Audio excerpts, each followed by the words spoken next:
تم تو فارغ بیٹھے ہوتے اور نماز کا وقت ہوتا ہے اور کہتے ہو جی دل نہیں کر رہے، نماز جیسی دولت چھوڑ دیتے ہو۔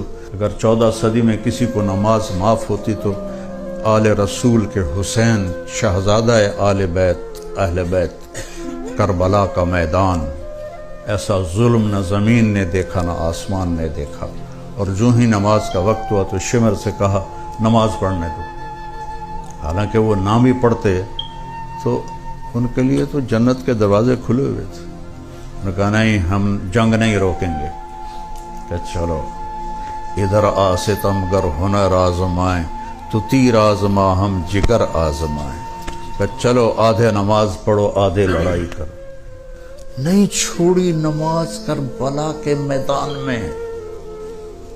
تم کیسے چھوڑتے ہو نماز؟